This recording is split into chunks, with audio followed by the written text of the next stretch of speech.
Je viens du Liban. J'aime le café et c'est un super kiff d'être ici pour moi parce que je suis un ancien étudiant de l'UBO. Donc c'est assez sympa d'être ici. J'étais de l'autre côté il y a longtemps, mais voilà. Donc, ça marche ce truc-là? Vous savez, ça marche plus. Ah oui, c'est ça. Ok. Donc le titre complet, parce que vous n'avez pas eu le titre complet, il n'y a pas assez de place dans le programme, c'est la reconnaissance pierre philosophale de toute amélioration continue dans les équipes agiles et au-delà, c'est aussi le retour d'affection, la solution à vos problèmes financiers, je veux dire, ça fait tout, quoi. En fait, on va parler de quelque chose que vous avez appris quand vous étiez très petit. Il s'agit du mot magique. Quel est le mot magique ? Merci. Ah non, c'est peu dur. Ok. Alors, avant de commencer, j'aimerais bien vous poser deux questions. Vous n'êtes pas obligé d'y répondre, vous les répondez en intérieur. Faites un peu d'introspection. Et la première question, j'aimerais bien que vous pensiez à une équipe où vous vous sentiez valorisé. J'espère que ça vous est déjà arrivé. Ce n'est pas nécessairement une équipe professionnelle, ça peut être une équipe d'amis, une équipe où vous vous sentiez valorisé. Et j'aimerais bien que vous pensiez comment se passaient les interactions, comment se résolvaient les conflits, comment on communiquait finalement dans une équipe où on était valorisé. C'est un peu quelque chose comme ça. J'ai tapé un mot-clé, valorisé, c'est sorti, donc c'était bien. Maintenant, j'aimerais bien que vous pensiez à un cas dans une équipe où vous ne vous sentiez pas valorisé. Et quelles étaient vos émotions? Comment se passait la communication? Qu'était la joie de venir au travail ou pas au travail? Alors c'était peut-être quelque chose comme ça. Donc maintenant je vais vous parler, j'ai oublié de vous dire, je suis quelqu'un qui était un ancien contrôleur de gestion, j'aime les chiffres. Les émotions c'est bien, mais les chiffres c'est mieux. Donc j'aimerais bien vous parler de quelques chiffres, et je vous donnerai les sources après, sur l'avantage d'avoir des équipes engagées. Une équipe engagée, c'est des gens qui sont finalement contents de venir travailler au travail et qui se sentent concernés par ce qu'ils font. Donc il y a des études qui ont été faites. On a comparé les 25% des équipes les plus performantes concernant l'engagement aux 25% des équipes des sociétés les moins performantes sur l'engagement. Et il y a des écarts assez importants en termes de productivité. Une équipe engagée, c'est 20% de plus de productivité, 20% de plus de profitabilité. Ça devient intéressant. C'est moins de turnover. Alors la marge est large parce qu'en réalité, il y a deux types d'économies, si vous voulez. Il y a des activités telles que les call centers, où il y a un gros turnover, donc la diminution, intrinsèquement, le boulot est assez chiant, donc il y a quand même toujours 25% de turnover de diminution. Mais dans les sociétés où il y a peu de turnover, la reconnaissance, ou le fait d'avoir des équipes engagées, diminue le turnover de 65% et ça diminue l'absentéisme de 37%.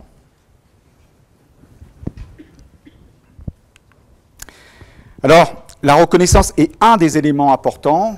Et comme, est-ce qu'il y a des gens qui ont fait un petit background finance? Un background, je fais un peu comme Jean-Claude Van Damme.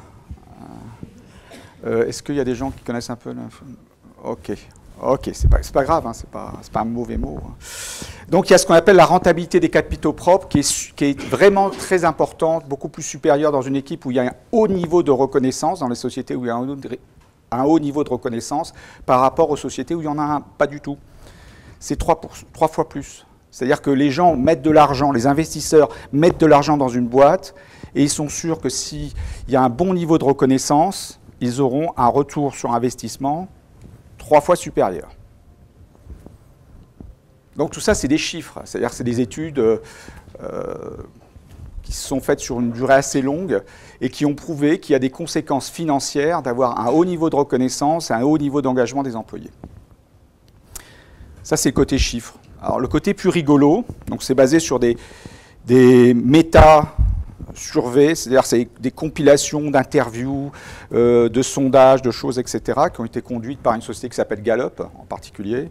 Mais il y a aussi des enquêtes, des interviews qui ont été faites pour confirmer cela. Donc je vais vous parler aussi d'expérience. L'année dernière, j'en avais parlé dans un autre contexte, ici. Moi, j'adore les expériences qui sont faites en économie comportementale. Donc c'est l'expérience qui s'appelle Hum, enfin que j'ai appelée Hum. Donc l'expérience très intéressante, c'est qu'on demande à des étudiants d'être payés contre un travail très intéressant qui consiste à trouver, alors est-ce que ça marche? Ouais. Trouver les paires de lettres identiques dans cette page-là. Il y a 10 paires de lettres identiques et vous recevez un salaire pour ce travail excitant et motivant. Donc la première fois que vous faites votre feuille, vous recevez 55 cents. C'est pour ça qu'on prend des étudiants, parce qu'ils acceptent des salaires assez misérables. Après, une fois que vous avez fait ça, on vous dit, est-ce que vous voulez continuer? Oui, non. Si vous continuez, vous recevez 50 cents, et ainsi de suite. Plus vous acceptez de continuer, moins vous êtes payé. L'idée, c'est de voir à partir de quel moment ce jeu stupide n'en vaut plus la chandelle, et vous dites, j'arrête. Il y a eu 3 conditions. La première condition, ah merde, c'est là, c'est hum. Enfin, hum. C'est un hum gentil. C'est pas un hum. Vous avez fini votre travail, vous apportez la feuille au superviseur, il vous regarde, il regarde la feuille, il fait et il la pose sur la table. C'est tout. Il fait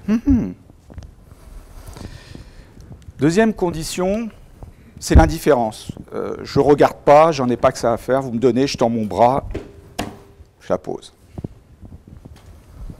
Troisième condition, un peu plus hard, c'est directement, vous me la donnez, je ne vous regarde pas, je la fous directement dans la déchiqueteuse. Donc maintenant, quel va être l'impact de ces 3 différentes attitudes? On a bien vu qu'on a fait hum et on a foutu dans la déchiqueteuse. Ah oui. Si quelqu'un pourrait me solutionner ce problème, ça m'arrangerait. Et hop, c'est reparti à chaque fois comme la dernière fois. C'est pas grave. Alors. Ah, j'ai un problème de souris. On va faire ça depuis le beginning. Voilà, déchiqueteuse. Voilà. Donc, qu'est-ce qu'on s'aperçoit? C'est que les gens, lorsqu'on leur dit hum, vont jusqu'à faire 9 fois l'exercice. Ils ne sont pas payés chez eux.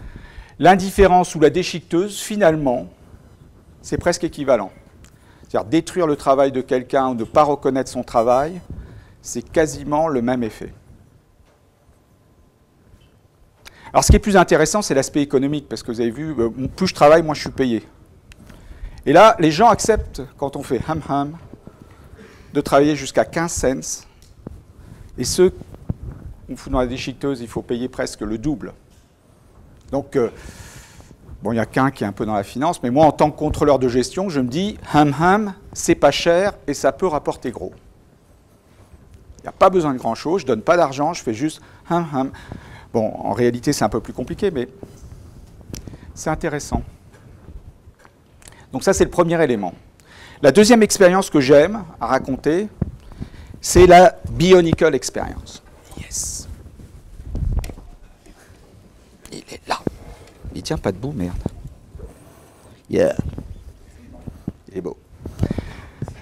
Donc c'est un peu le même principe. On demande aux gens de faire un travail qui consiste là, qui est plus intéressant, parce que est-ce qu'il y a des gens qui aiment les Lego?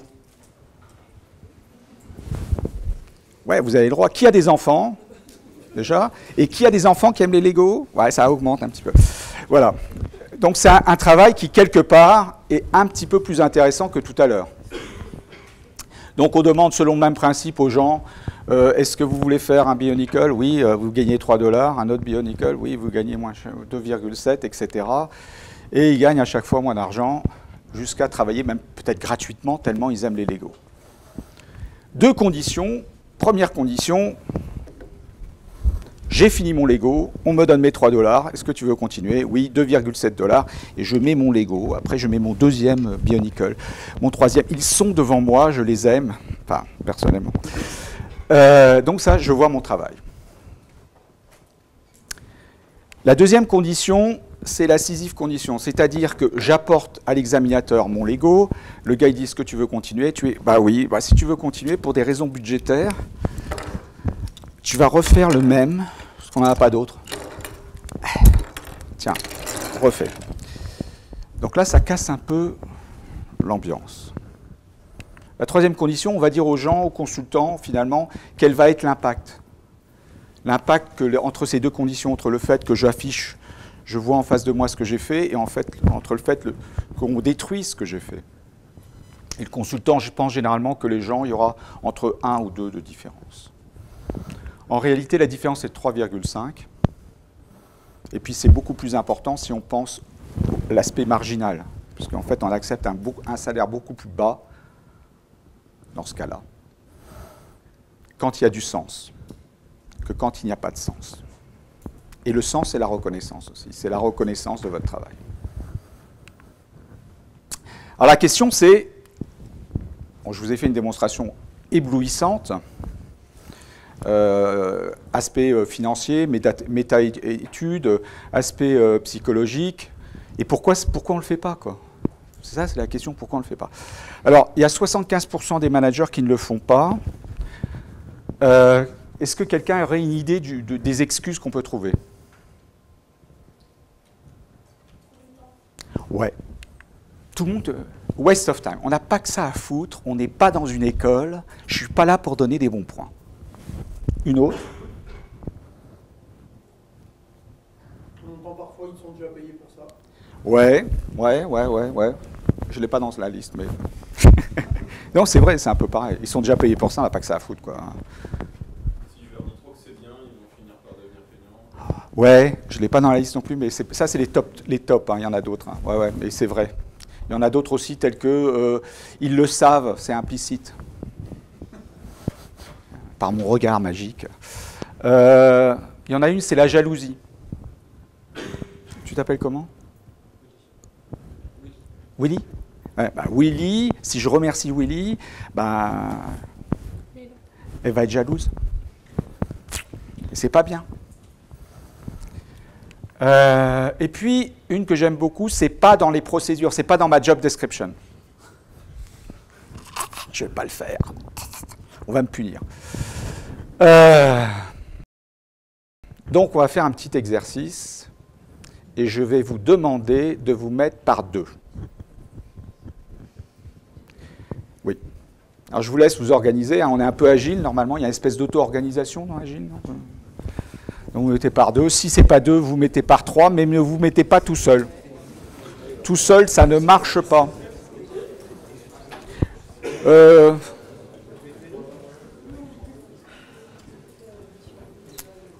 Voilà, bougez un peu, ouais. Vous pouvez bouger, hein. Vous pouvez être trois éventuellement.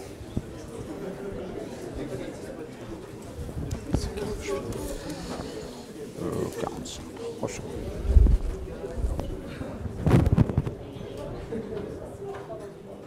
C'est bon? Alors, je vais vous demander de penser. C'est difficile après le philosophe, mais peut-être qu'il y a eu un espèce d'effet d'échauffement. Donc là, vous êtes plus prêt à penser.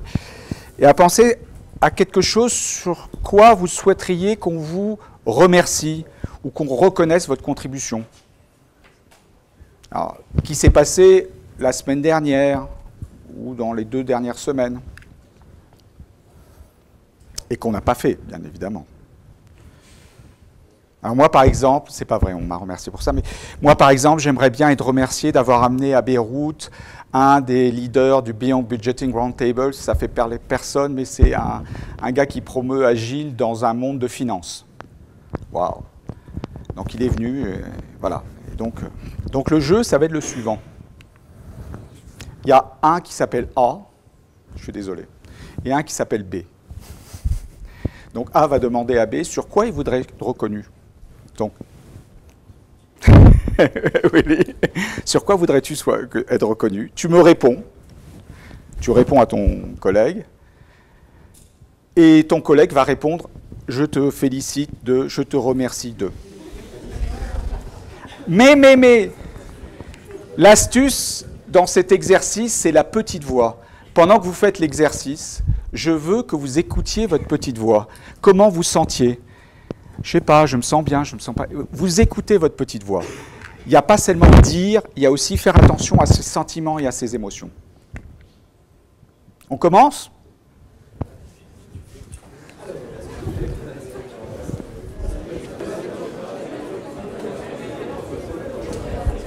Ça y est? Bon, une fois que le jeu est terminé, les conversations, on les arrête, on les fera au café. Hein.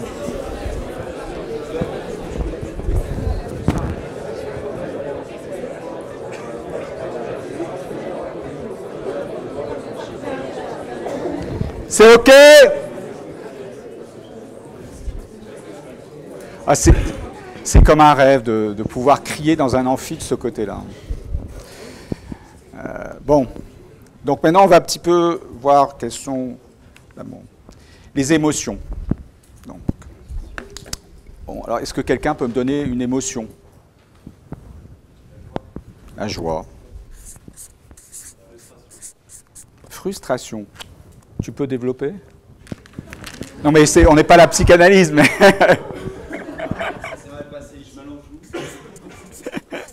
Frustration. Ah, ok. Donc on a la joie, c'est positif, la frustration, c'est négatif. Quoi d'autre?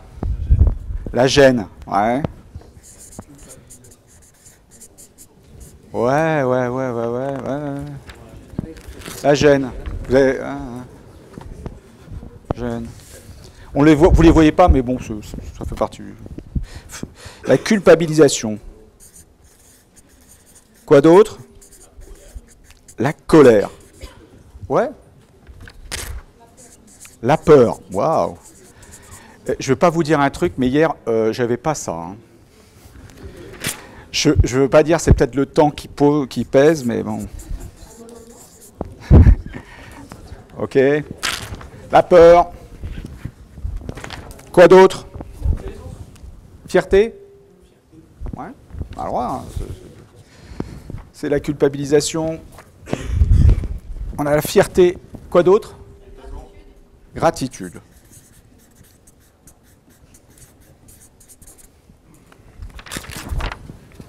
Fierté. Quoi d'autre? Soulagement, ouais. Comment? L'attente. Vous avez trop écouté le mec avant. Hein. Mais je comprends. Ah ouais, et après. Ah ouais, donc ça c'est intéressant. C'est intéressant. Donc on a bien vu le plus et le moins. Donc la raison c'est en fait 90% des gens se sentent estimés. C'est plutôt dans le positif. Et en même temps 70% des gens se sentent inconfortables. C'est-à-dire que c'est exactement ce qu'on a là. Hein, on a d'un côté, ouais, c'est sympa, puis ouais, mais pourquoi, quoi?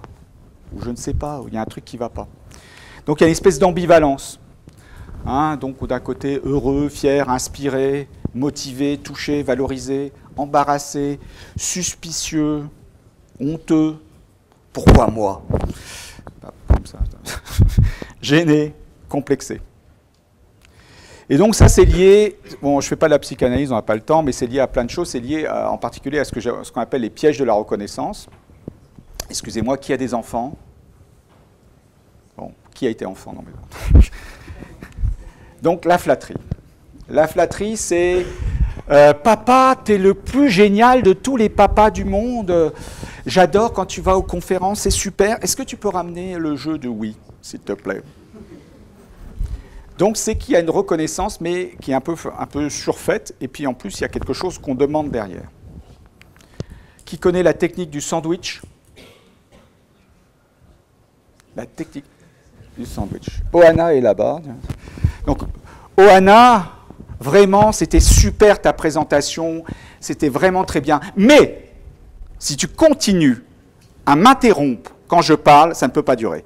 Mais avec ton bon esprit, je suis sûr que ça va bien se passer.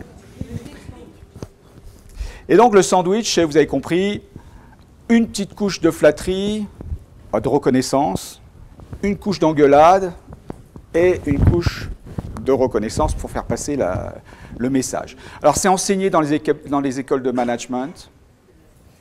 Ouais. J'avais lu un blog, on lit plein de trucs sur Internet, mais que je trouvais assez intéressant. Le gars disait c'est une super méthode de manipulation de vos équipes, allez-y et tout. Et à la fin, il dit, mais faites pas ça avec des seniors. ils vont vous sentir venir. Ça fait tellement de fois qu'on le fait le coup que ça ne marche plus.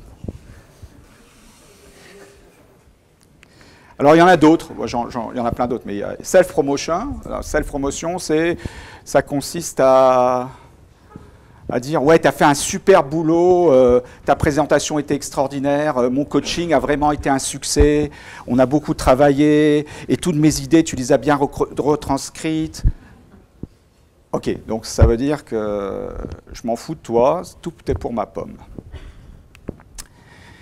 Mais il y a la voie de la reconnaissance. Et nous allons découvrir la voie de la reconnaissance. Prenez des notes, hein, c'est là que c'est chaud. Non,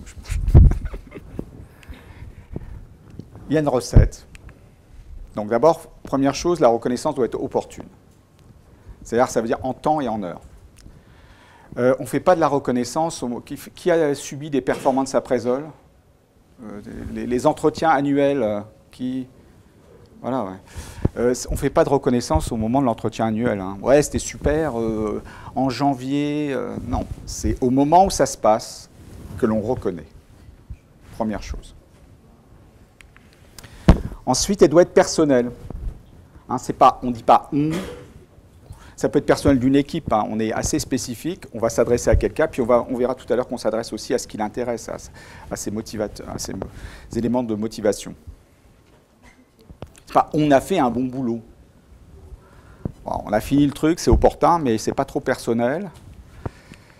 C'est pas proportionnel. Alors, il faut que ce soit proportionnel. Ça veut dire qu'on ne va pas remercier quelqu'un qui est un agiliste practitionnaire, qui pratique tous les jours Agile. Bon, il y a la cérémonie du stand-up, qui normalement on fait toujours à la même heure. Le mec, il arrive à 9h, c'est prévu à 9h. Ouais, super, t'es là, c'est génial. Non, il doit être là à 9h, il est à 9h. Je veux dire, on ne va pas reconnaître quelqu'un pour quelque chose qu'il doit faire. Donc, il faut savoir garder mesure. Parce que les gens se sentent très bien et ils vont prendre ça pour la manipulation. Si on vous fait un trop gros compliment, vous ne vous sentez pas bien. Enfin, je sais pas, on se dit, c'est quoi cette histoire, quoi? Qu'est-ce qu'il y a derrière, quoi? Il faut que ce soit spécifique. C'est-à-dire, il y a aussi, c'est pas on a fait un bon boulot. On a peut-être sorti la release en temps et en heure alors qu'on avait tel et tel problème. Ça, c'est de la reconnaissance. On connaît le contexte et on ne part pas dans le truc, ouais, super les gars, bon boulot. On se revoit le mois prochain. Non. Et le plus difficile, ça doit être sincère. C'est-à-dire qu'on doit sentir la sincérité dans ce que vous dites. Sinon, ne faites pas. Il faut mieux ne pas faire que faire une mauvaise reconnaissance. Bon, après, un petit peu de management, parce que quand même, il faut mieux reconnaître des gens quand on est dans une équipe sur des valeurs qu'on promeut, même si ce sont des valeurs de divergence, comme tout à l'heure, le gars il dit il faut que nous ayons des esprits différents, qu'il y ait une différence de point de vue, ça peut être ça. On peut valoriser ça par une reconnaissance, ça renforce. Je ne vais pas reconnaître un de mes employés, super, tu as super piqué dans la caisse, franchement j'admire le coup que tu as fait, personne n'a rien vu, super. Non. Alors, on peut le faire si on travaille dans la mafia, mais bon... Voilà la recette. Opportune, personnelle, proportionnelle, spécifique, sincère et alignée avec les valeurs que l'on veut transmettre. À quelle heure je suis censé finir? Finalement, ce sera plus court. Alors, deux petites choses. On va reconnaître aussi le processus. Hein, je sais bien que dans les entreprises, on est très goal-oriented, enfin très objectif-orienté, mais on reconnaît aussi le processus. C'est intéressant de dire ça a été difficile parce qu'on a rencontré ça et ça, donc on devient spécifique et on va reconnaître aussi le processus. Puis c'est pas seulement savoir ce qu'il faut dire, c'est aussi savoir ce qui intéresse les gens. Alors, ça c'est basé sur des études de deux auteurs américains, Gottstick et Chester, qui sont américains. Donc, ils ont d'abord présenté, vous faites de la reconnaissance, la boîte va gagner de l'argent. Et nous, on va vous expliquer comment faire de la reconnaissance. Donc, il y a plein de trucs qui sont assez systématiques. Connaissez vos employés, pensez à faire de la reconnaissance avec des... C'est très procédural. Et il y avait un blog aussi là-dessus, parce que je suis des gens qui parlent de ça. Et elle était Chief Recognition Officer dans une entreprise. Et un de ses employés qui a dit, parce qu'on donne aussi des cadeaux. Hein. Une reconnaissance, on peut manifester par un cadeau, pas par de l'argent, mais par un cadeau. Si quelqu'un est intéressé de voir un match du Stade Brestois, par exemple, ça peut, hein. Je vais donner un cadeau, je dis, tiens, voilà des places. Si quelqu'un a un problème avec ses enfants pour aller les choper à la sortie des écoles, tiens, pars plutôt aujourd'hui. C'est quelque chose qui va me toucher personnellement. Je vais sauter sur une autre idée avant de finir. Donc cette Chief Recognition Officer, à un moment, un de ses employés s'est plaint. Il a dit, moi j'en ai ras-le-bol, on me donne des bons points que je vais choisir dans un catalogue, quoi. Donc c'est devenu un truc un peu délirant. Et elle a dit, il a raison, ça n'a aucun sens ce que l'on fait. Je vais vous donner une anecdote à ce sujet de la reconnaissance. C'est l'histoire d'un trader à New York. Donc les traders à New York gagnent beaucoup d'argent, surtout en bonus. On parle de millions, hein, on ne parle pas de 1000 euros, hein, ni même 200. Donc il gagne des millions de bonus et son chef un jour lui dit, écoute, cette année tu n'auras pas de bonus. Mais je sais que ta femme va accoucher et je sais que tu as beaucoup de temps de transport pour venir au travail et moi je te file mon appartement qui est juste à côté. Et le gars il dit, honnêtement l'appartement valait beaucoup moins cher que ce qu'il devait me donner financièrement. Mais pour le gars ça a été une vraie reconnaissance, c'est-à-dire que j'ai un problème, mon patron s'est occupé de mon problème et il a pris en compte. Il m'a reconnu en tant que personne aussi. Il s'agit de connaître et savoir à quoi importe la personne. Si quelqu'un n'aime pas le Stade Brestois, c'est assez dommageable de dire « tu as fait un super boulot parce qu'on a réussi à livrer en temps et en heure. Tiens, voilà un billet pour aller voir Châteauroux-Brest. » Voilà. Alors, agile dans tout ça. Bon, on peut dire que quand même, la culture, normalement, elle est plutôt OK. C'est plutôt une culture où on a tendance à favoriser la communication, la transparence avec les gens. Il y a quelqu'un qui veut me dire que ce n'est pas le cas, parce qu'il peut y avoir de l'agile dysfonctionnel. Hein. Bon, est-ce que vous faites des célébrations? Est-ce qu'il y a des gens qui connaissent le principe de la célébration? D'accord, c'est juste pour savoir, parce que soit j'en parle, soit je détaille. Donc, il y a des principes, il y a des équipes agiles, souvent, on utilise la célébration quand on a réussi quelque chose, alors pas tout le temps, on a fait une livraison, ça a été difficile, on a réussi, on fait célébrer avec l'équipe, ça peut être des pizzas parce qu'on travaille avec des geeks, mais ça peut être aussi autre chose, des gâteaux hein, ou des crêpes. Et puis on peut inviter aussi les gens qui ont été aussi partie prenante, les gens des autres services, pour célébrer cet événement. On va célébrer en chose une réussite commune. Ça ne coûte pas cher. Bon, la pizza, ce n'est pas forcément bon pour la santé, mais c'est sympa aussi, quoi. Il y a quelque chose qui s'appelle le Kudo Box. Alors ça, c'est la version anglaise, mais elle existe en version française.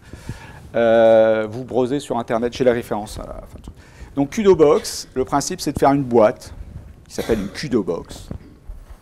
Les gens ont des petits, il y a des petites fiches comme ça, et puis on écrit, durant la semaine par exemple, super travail, merci de m'avoir aidé à trouver je ne sais pas quoi, c'était super sympa d'avoir fait ça. Donc on écrit à ses collègues, c'est pas le patron, hein, c'est entre nous, on écrit, et on met, tac, dans la boîte. Puis à la fin de la semaine, ou à la fin, on ouvre la boîte, et il n'y a rien. Non, personne n'a rien voulu. Donc ça, c'est une façon. Si vous êtes sur Twitter, il y a même l'application kudobox.co, et vous pouvez générer, avec une fausse police de caractère handwriting, merci pour cette super présentation, Pierre. Alors mon tweet, c'est @Pierre_Hervouette. Et donc ça passe sur Twitter. Donc c'est une façon de reconnaître publiquement aussi. Les review meetings, ouais, je fais un peu d'anglicisme, mais bon, c'est une occasion aussi de faire de la reconnaissance. Vous connaissez le principe du review meeting? Oui, non? Voilà, ok.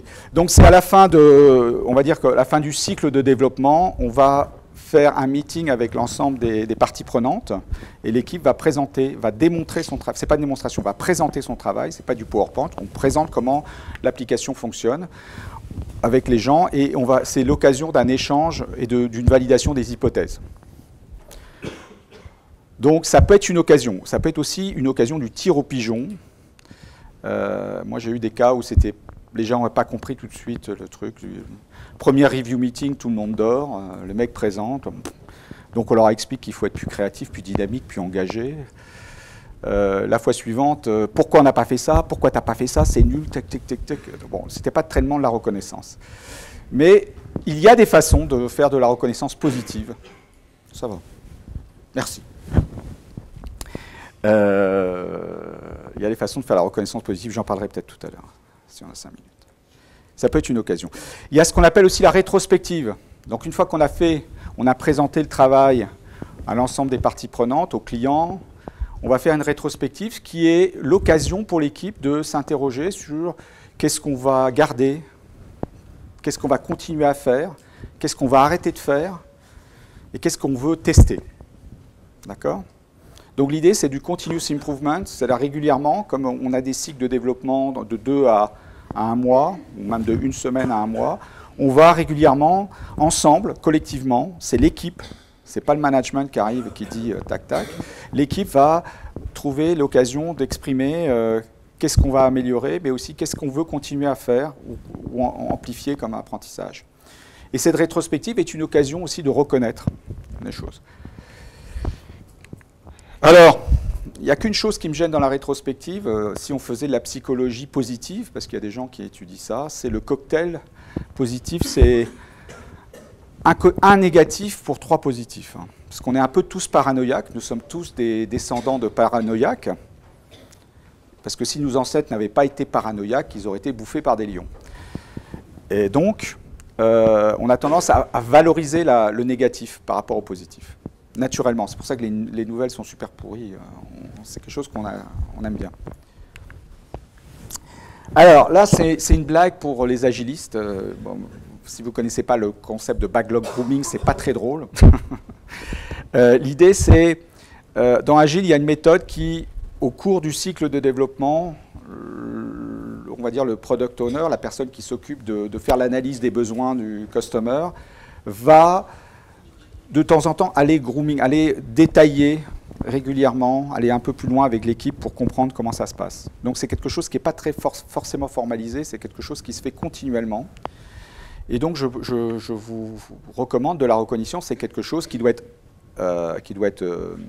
opportune, c'est-à-dire ça doit être en temps et en heure. Donc ce qui veut dire qu'il faut la faire continuellement. C'est un espèce d'exercice continuellement. Alors, encore des chiffres. Yes, j'aime les chiffres. C'est l'affaire de l'équipe. Hein, n'oubliez pas qu'on n'est pas obligé d'attendre la reconnaissance, d'abord, de son manager. On peut attendre travailler au niveau de l'équipe. Vous pouvez aussi même travailler au niveau de vous-même. Vous pouvez vous dire merci à vous-même. On ne se dit pas souvent merci à soi-même. Mais je rigole, mais pourquoi pas commencer par soi-même. Et c'est surtout, là vous ne le voyez pas, si, un puissant, pourquoi j'ai mis une puissante, un puissant levier de transformation. Alors là, je vais vous l'expliquer un peu plus en détail, c'est assez intéressant. Donc ces Américains qui ont fait une étude sur la reconnaissance, ils sont partis sur un truc très individualiste. Il faut reconnaître les gens individuellement. Puis 4 ans plus tard, ils se sont dit, non, c'est pas bon. C'est pas bon parce que finalement, l'équipe, c'est vachement mieux que l'individu. Donc, c'est ça que j'aime bien dans leur bouquin, c'est qu'il y a une espèce de pivote, et ils sont intéressés à l'équipe. Et ils se sont dit, une équipe performante, c'est une équipe qui... Alors, je fais du Jean-Claude Van Damme, donc on a une claire compréhension de l'objectif. Il y a un bon niveau de communication, il y a un haut niveau de confiance, et l'équipe est responsable. Il y a une culture de responsabilité. C'est-à-dire que je ne suis pas... je prends les choses en main. Donc ça, c'est une bonne équipe. Hein. C'est ce qu'ils ont défini comme étant une bonne équipe. Ce sont des gens qui ne sont pas de l'agilité. Et quand on réfléchit en tant qu'agiliste, normalement, au début de chaque cycle de développement, on doit définir le but de ce cycle de développement. On doit avoir une compréhension du sens. Pourquoi on le fait? On n'est pas là seulement pour faire du code. Agile est un environnement qui favorise la communication. Les valeurs dans Scrum, dans XP, la confiance est une des valeurs essentielles. On doit chercher à créer un environnement de confiance. Alors, ça ne se crée pas comme ça, mais c'est ce qu'on... Et puis, l'équipe est responsable. Enfin, je veux dire, on n'est plus des enfants command and control, on nous décide pour nous de ce qu'on doit faire. Alors, ce qu'ils ont fait, c'est qu'ils se sont dit, voilà, il y a deux types d'entreprises. Il y a des entreprises qui ont tout un haut niveau de maturité dans ces 4 axes. Et après, ils se sont dit, analysons ce qui se passe, rajoutons la reconnaissance. Si j'ai un haut niveau de reconnaissance dans des équipes performantes au niveau du goal setting, automatiquement, la reconnaissance est un accélérateur de ces valeurs-là. La reconnaissance va accélérer la confiance. La reconnaissance va accélérer la communication et l'esprit de communication. Donc, c'est un accélérateur. C'est-à-dire, pour faire une bonne équipe, il faut avoir ça. Et pour faire une superbe équipe, il faut avoir de la reconnaissance. Et même si vous avez, je n'ai pas le slide pour les équipes toutes pourries, mais même si on a une équipe toute pourrie en accountability, trust, communication, goal setting, si on fait de la reconnaissance, de toute façon, ça va améliorer. L'explication, enfin, il y en a certainement d'autres, mais je pense que déjà, c'est s'obliger à reconnaître les autres, c'est déjà s'obliger à penser aux autres et mettre un certain niveau d'empathie. Penser aux autres, penser à soi. Donc, ça oblige à changer un petit peu l'état d'esprit dans lequel on travaille.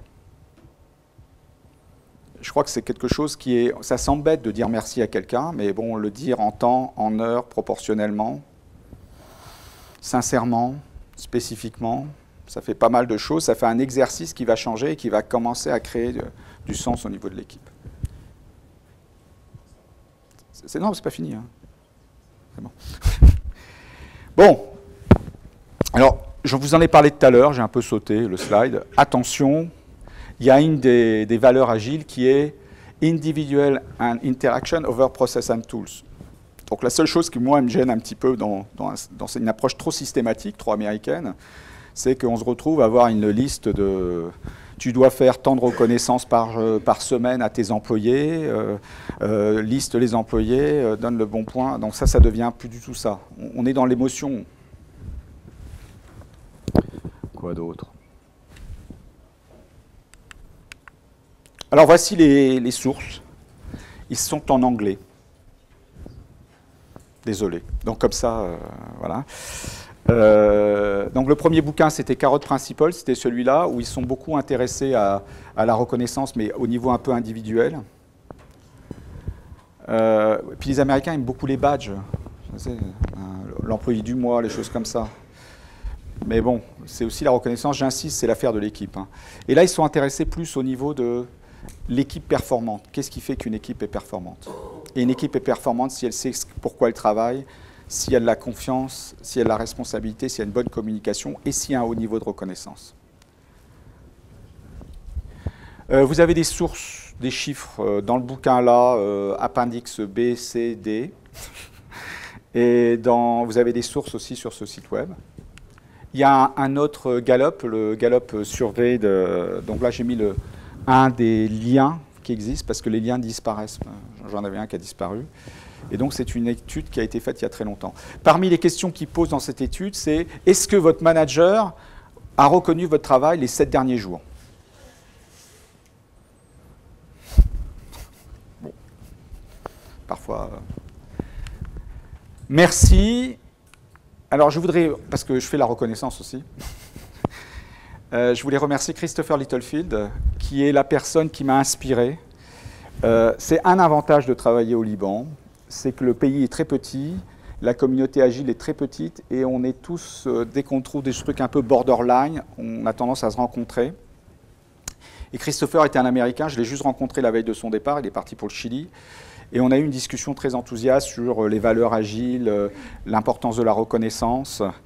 Il a fait un TEDx à Beyrouth, en anglais, je l'ai mis là. Et on a monté cette présentation ensemble. Il est au Chili et moi à Beyrouth, à Santiago, Beyrouth, ce qui est un bon décalage horaire. Et donc je tiens à le remercier particulièrement. Voilà, parce qu'il a ouvert des portes. Et puis voilà mes informations. Donc je fais deux choses. Je suis consultant et je suis aussi un animateur de la communauté Agile au Liban, puisqu'on a fait une conférence Agile il y a 2 semaines. Voilà, et on a une association qui s'appelle Agile Liban. Il y a des questions peut-être? On a un peu de temps pour les questions? 5 minutes. Sinon on peut prendre un café. Hein. J'aime le café. Questions?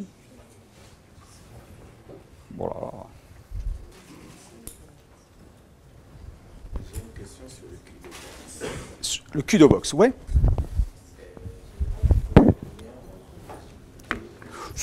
Il n'y a pas forcément d'agilité. C'est une pratique qui est recommandée dans un des... qui a été formalisée par quelqu'un qui s'appelle Jürgen Appelo, qui a créé la méthode Management 3.0, qui est assez connue dans le monde de l'agile. Donc il n'y a pas de lien direct avec l'agilité, mais pour lui, c'est un esprit, c'est un mindset. L'agilité n'est pas seulement des pratiques, c'est aussi, on cherche à développer un esprit, d'accord?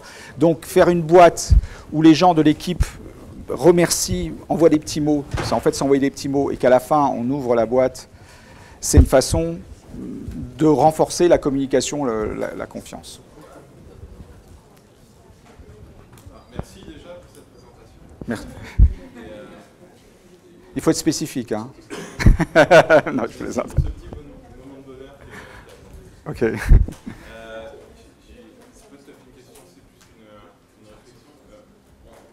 Tu nous as fait réfléchir sur qu'est-ce qu'on ressent quand on est remercié. Ouais. Je pense qu'il y a aussi une réflexion à avoir sur qu'est-ce qu'on ressent quand on remercie. Oui, mais je ne l'ai pas bien exprimé, mais je voulais que vous travailliez là-dessus aussi. Quand tu parles, je n'ai peut-être pas été assez clair. Parce que c'est pas une posture qui est non plus... Ouais. Ouais. On est souvent mal à l'aise, enfin je sais pas, souvent les gens, on a du mal à l'aise de dire merci. Je sais pas pourquoi. C'est peut-être lié quand on était enfant, enfin je sais pas, mais c'est vrai. Et en fait l'idée c'était de ça, hein, d'écouter la petite voix, tu l'as bien fait, aux 2 moments, quand tu dis et quand tu reçois. Mais je pense que, du moins ce qui moi me met mal à l'aise quand je remercie, c'est comment je vais être interprété. Est-ce que je vais pas être perçu comme étant dans de la manipulation? Ouais, mais là, tu dois être spécifique, timely, et tu dis, voilà, j'ai vu une présentation, ça me plaît, et je voudrais le faire, et il faut que j'apprenne, et je ne suis pas à l'aise. Peut-être que c'est mieux. Et même parfois, on n'est pas à l'aise pour demander aux gens, on peut même demander aux gens, sur quoi voudrais-tu être remercié? On pourrait imaginer dans une rétrospective, je pense à ça, sur quoi voulez-vous qu'on vous remercie? Demandez aux gens, parce que parfois on imagine beaucoup de choses. Il y a beaucoup de projections et beaucoup de mauvaises interprétations. Il y a la chaîne cassée, quoi. Je me projette, tu sais que je sais que je... Puis au bout d'un moment, on ne sait plus rien, quoi. Donc on peut demander aux gens. Et puis on peut aussi dire, je trouve que c'est bien et ça me manque. Et puis dire merci, ça fait plaisir aussi. Ce n'est pas une pratique qui est faite dans cette conférence, on l'a fait dans d'autres conférences où vous avez des sourires et on vous donne des sourires au début de la conf et vous venez donner des sourires aux gens avec qui vous avez un échange sympa autour du café ou quoi que ce soit et un espèce d'optimisme, d'effet positif qui génère parce que les gens, remercier quelqu'un, ça fait aussi plaisir. Surtout si la personne, quand vous la remerciez, est contente.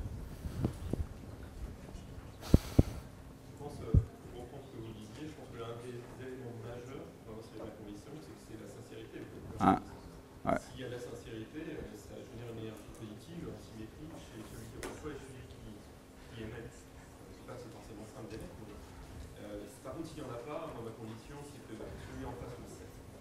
Ben, c'est un peu ce que j'ai essayé de décrire, pourquoi on n'est pas à l'aise avec la reconnaissance, parce qu'on a des tas d'expériences, on s'est fait avoir, quoi. Et en plus, on se fait avoir. Enfin, là, c'est un autre débat, mais on est un être humain et on a on croit qu'on contrôle plus les choses, on surestime notre capacité de contrôle. Et on peut se faire manipuler, c'est absolument clair. Mais un des rois de bouquins de manipulation, Calpaldi, disait que si vous avez un petit truc dans le ventre là, quand on vous fait le truc, c'est que ça le sent pas, quoi. C'est son seul conseil qu'il donnait, parce qu'il s'est fait avoir. C'est un roi, il a écrit plein de bouquins sur la manipulation, et il explique que quand le ventre gargouille, ça va pas trop dans le ventre, c'est qu'il y a un truc qui va pas. Il faut qu'on se mette un pas en arrière. Une question?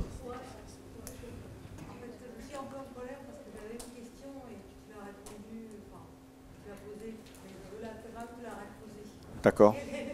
Quelle est la reconnaissance que tu apprécies le plus? Moi? Par exemple, dernièrement, là, quand on a fait la conférence, oui, ben, la conférence, c'était voilà, je sais pas, que les gens m'ont dit merci. J'ai eu beaucoup de merci pour la conférence que j'ai faite à Beyrouth et ça m'a vraiment fait. Voilà. J'ai vraiment beaucoup apprécié. Bon, dernièrement, c'était le truc le plus fort. Mais j'ai été sevré. Enfin, j'ai pas été sevré, on n'est jamais sevré. Mais j'ai eu j'ai eu des reconnaissances de part de gens. Voilà. Merci beaucoup.